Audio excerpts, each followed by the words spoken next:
Hi viewers, welcome to our channel. ప్రస్తుతం మనతో పాటు సీనియర్ జర్నలిస్ట్ దాము బాలాస్ సార్ ఉన్నారు. వారితో మాట్లాడదాం. నమస్కారం సార్. సార్, షర్మిల గారు తన భర్త అనిల్ గారిని దూరం పెట్టేసిందని చెప్పేసి సోషల్ మీడియాలో వార్తలు వైరల్ అవుతున్నాయి సార్. మరి దీంట్లో నిజమెంత ఉందంటారు సార్? అంటే నిజం, అసలు ఈ వార్త ఎందుకు వచ్చింది అనేది మనం ముందు చూద్దాం. ఈ వార్త ఎందుకు వచ్చిందంటే, మొన్న రేవంత్ రెడ్డిని షర్మిల గారిని కలిసినప్పుడు కూడా అనిల్ లేరు. అంతకుముందు జగన్ కలిసినప్పుడు కూడా అనిల్ కనిపించలేదు. అలాగే ఈమె పత్రికలు తీసుకొని వివిధ వ్యక్తుల్ని కలిసినప్పుడు జనరల్గా ఇలాగ పిలిచినప్పుడు భార్యాభర్తలు కలిసి ఆహ్వానిస్తారు ఎక్కడైనా మామూలుగా. అందువల్ల ఈయన లేడు. ఈయన లేకపోవడానికి కారణాలు ఏంటనేది తెలీదు. అది దూరం పెట్టిందే కాకపోవచ్చు, వేరే కారణాలు కూడా ఉండొచ్చు. అట్లాగే ఢిల్లీలో ఈమె కండువా కప్పుకున్నప్పుడు కూడా ఈయనకి కూడా కండువా వేయడానికి వస్తే ఈయన కండువా వేసుకోలేదు. నాకు అవసరం లేదు, నాకు రాజకీయాలంటే ఇంట్రెస్ట్ లేదని చెప్పాడు. అట్టని పూర్తిగా రాజకీయాలంటే ఇంట్రెస్ట్ లేదని సైలెంట్గా ఉన్నాడా? మొన్న అక్కడ బీటెక్ రవిని అక్కడ ఎయిర్పోర్ట్లో కలిసి వాళ్ళిద్దరు ఫోటో దిగి ఆ ఫోటోని బయటికి తీసుకొచ్చారు. అది మరి రవి తీసుకొచ్చాడా, ఈయన తీసుకొచ్చాడో తెలీదు. అది పెద్ద ఎత్తున వైరల్ అయితే చివరికి రవి ఎక్స్ప్లెనేషన్ కూడా ఇచ్చుకోవాల్సి వచ్చింది. రెండోది, రవి మీడియాతో చెప్పాడని ఈనాడు జ్యోతి లాంటి వాళ్ళు డైరెక్ట్గా మాతో మాట్లాడాడు రవి అని చెప్పి, రవి చెప్పాడని చెప్పి అనిల్ ఏమేమి చెప్పాడో అది చెప్పారు. దాంట్లో అనిల్ దాన్ని ఖండించలేదు. నేను అవి చెప్పానని చెప్పలేదు, నేను అవి చెప్పలేదని చెప్పలేదు. అంటే ఏం చెప్పాడు అనిల్? మాకు అసలు నాకైతే రాజకీయాలు ఇంట్రెస్ట్ లేదు, షర్మిలకు కూడా ఆంధ్రప్రదేశ్ రాజకీయాలు ఇంట్రెస్ట్ లేదు, కానీ జగన్ అనివార్యమైన పరిస్థితిని క్రియేట్ చేశాడు, మా ఇద్దరిని దూరం పెట్టాడు అనేది అనిల్ చెప్పినట్టుగా బీటెక్ రవి ఈ మీడియాకి చెప్పినట్టుగా మీడియా క్యారీ చేసింది. సో ఈ కాంటెక్స్ట్లో ఇప్పుడు బ్రదర్ అనిల్ రోల్ ఏంటి? ఇంకొక వార్త కూడా వచ్చింది. కాంగ్రెస్ ఆంధ్రప్రదేశ్ రాజకీయాల్లో షర్మిల ఎలాంటి పాత్ర వహించాలని చర్చ వచ్చినప్పుడు బ్రదర్ అనిల్, నేను దళిత క్రిస్టియన్స్లో కాంగ్రెస్ని ఎలా బలోపేతం చేయాలో దాని మీద వర్క్ చేస్తున్నాను, బ్లూ ప్రింట్ రెడీ చేస్తున్నాను, అది త్వరలోనే మీకు ఇస్తానని కూడా చెప్పినాడని కూడా వార్తలు వచ్చాయి. అట్లాగే ఆయన ఢిల్లీలో కూడా మీడియాతో మాట్లాడాడు. ఇప్పుడు ఆయన రోల్ ఏందో క్లియర్గా తెలియట్లేదు. కాంగ్రెస్లో ఉన్నాడా లేడా? ఈ ముందు ఓకే, ఈమె తరపున మరి ఆయన ఏ అథారిటీతో మీడియాతో మాట్లాడుతున్నాడు? భర్త అథారిటీతోనా, లేకపోతే పార్టీలో ఏమన్నా పదవి ఉందా ఆయనకి, కాంగ్రెస్ పార్టీలో సభ్యుడా? ఇవేమి క్లారిటీ లేదు ఆయనకి సంబంధించి. సో ఈ గందరగోళం అక్కడ ఉంది కాబట్టి రకరకాల పుకార్లు వస్తుంటాయి. ఇది కానీ లేకపోతే ఈ పుకార్లు రావు. ఆయన క్లారిటీగా ఉండి ఏదో ఒక రోల్లో నేను చేస్తున్నాను అన్నప్పుడు రావు. కానీ ఆయన చాలాసార్లు భర్తగా మాట్లాడుతున్నాడా లేకపోతే కాంగ్రెస్ పార్టీ కార్యకర్తగా మాట్లాడుతున్నాడా తెలియట్లేదు. అట్లాంటి ఇంట్రెస్ట్ లేనప్పుడు సైలెంట్గా ఉండాలి. అసలు మీడియా ముందుకే రాకూడదు, ఎక్కడ మాట్లాడకూడదు. ఒకవేళ ఈయన మాట్లాడినట్టు ఎవరైనా చెప్తే దాన్ని ఖండించాలి. నేను అలాగ మాట్లాడలేదని చెప్పాలి. మొన్న బీటెక్ రవి మాట్లాడినప్పుడు నేను అలాగ అనలేదు, జగన్ గురించి టాపిక్ నేను తీసుకురాలేదన్నా చెప్పాలి, లేదా తీసుకొస్తే అవునన్నా చెప్పాలి. సో ఇదేంటంటే ఒక వేగ్గా ఒక దీనికి ఉన్నప్పుడు వాళ్ళ దాంట్లోనే ఆ క్లారిటీ లేనప్పుడు స్పెక్యులేషన్స్ అనేవి వస్తుంటాయి. ఇప్పుడు ఏంటంటే పరస్పరం అక్కడ రెండు క్యాంపులుగా విడిపోయింది ఆంధ్రప్రదేశ్ రాజకీయాలు. జగన్ వర్సెస్ అదర్స్లో తెలుగుదేశం ఉంది, జనసేన ఉంది, సిపిఎం ఉన్నారు, బీజేపీ ఉంది, ఇప్పుడు లేటెస్ట్గా షర్మిల కాంగ్రెస్ అక్కడ ఉంది. సో ఈ కాంటెక్స్లో ఏమవుతుందంటే షర్మిల రోల్ని ఎలా అర్థం చేసుకోవాలి, షర్మిలని ఎవరికి షర్మిల ఉపయోగపడబోతుంది అన్న స్పెక్యులేషన్స్లో కన్ఫ్యూజన్ ఉంది. షర్మిల జగన్ వదిలిన బాణమే ఇప్పటికీ. ఆమె జగన్ చెప్పినట్టే చేస్తుంది. జగనే ఆమెను కాంగ్రెస్లోకి పంపించాడు.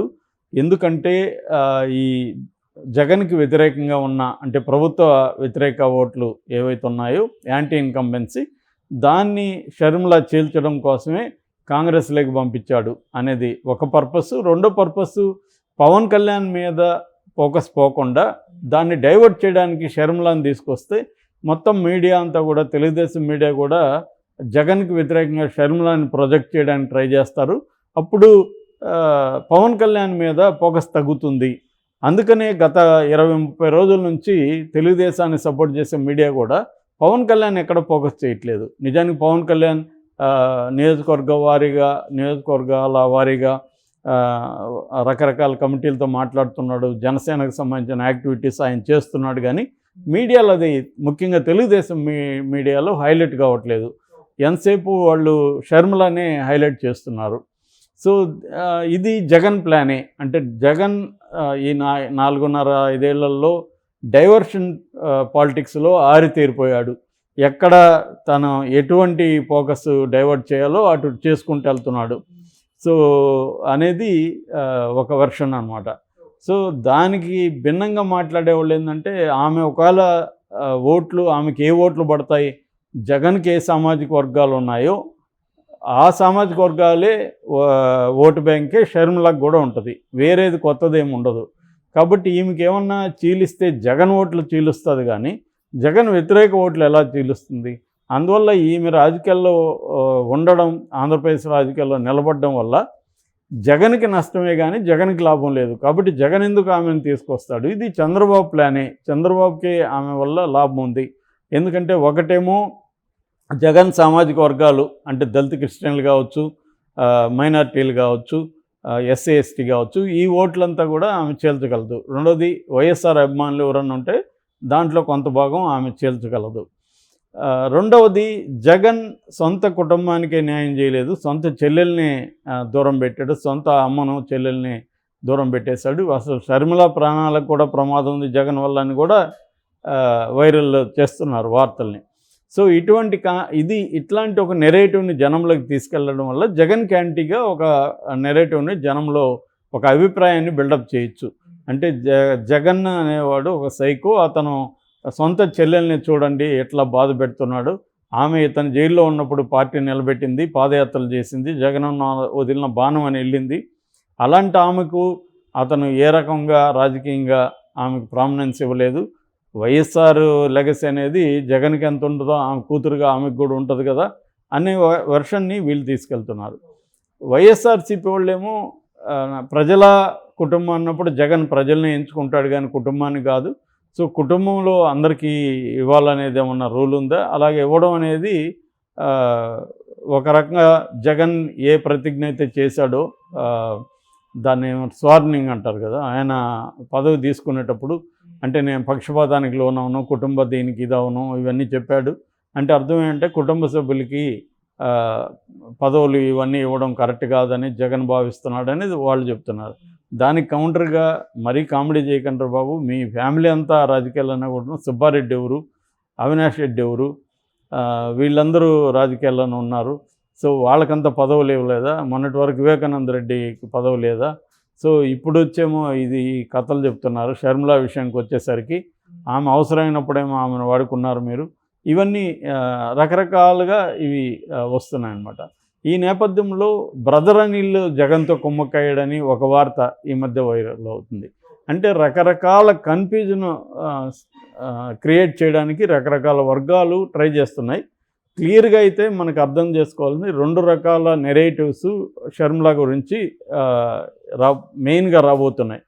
ఒకటేమో తెలుగుదేశం నెరేటివ్, అదేంటంటే సొంత చెల్లెలకి అన్యాయం చేశాడనేది. రెండో నెరేటివ్ ఏమంటే చంద్రబాబే ఈమెని ప్రలోభ పెట్టి ఈమెని ఇలా కుటుంబంలో చిచ్చు పెట్టాడు చంద్రబాబు అనేది. అది జగన్ కూడా త్వరలోనే కొంతమంది మోసాలు చేయబోతున్నారు, అబద్ధాలు చెప్పబోతున్నారు, కుటుంబాల్లో చిచ్చు పెట్టబోతున్నారు, కుటుంబాన్ని చేల్చబోతున్నారు అని జగన్ కూడా చెప్పాడు. ఇంకా సజ్జల ఇంకొక ఎక్స్ట్రీమ్కి వెళ్ళి అసలు వైఎస్ రాజశేఖర రెడ్డిని చంపడంలోనే కాంగ్రెస్ కుట్ర ఉంది, సో అటువంటి కాంగ్రెస్లోకి ఏమి వెళ్ళింది అనేది కూడా చెప్పబోతున్నారు. అంటే వైఎస్ఆర్సీపీ క్లియర్గా యాంటీ షర్మిల స్టాండు తీసుకొని షర్మిలను మన చంద్రబాబు అకౌంట్లోకి వేసేయబోతున్నారు, వేసేస్తారు ఆల్రెడీ. దాన్ని పెద్ద ఎత్తున తీసుకెళ్ళబోతున్నారు. ఇప్పుడు మనకు అర్థం కావాల్సిందంటే షర్మిల ఏ స్టాండ్ తీసుకోబోతుంది.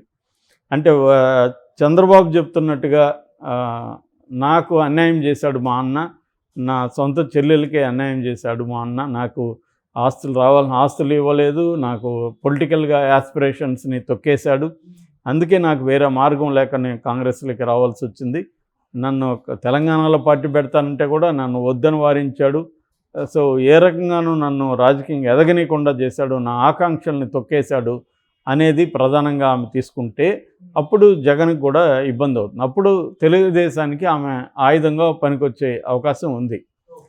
అట్లా కాకుండా జగన్కి నాకు ఏ రకమైన వైరుధ్యం లేదు, నా రాజకీయ ఆకాంక్షలకు అనుగుణంగా నేను వచ్చాను. నాకు జగన్ ఏమి ప్రత్యేకంగా నష్టం ఏమి చేయలేదు.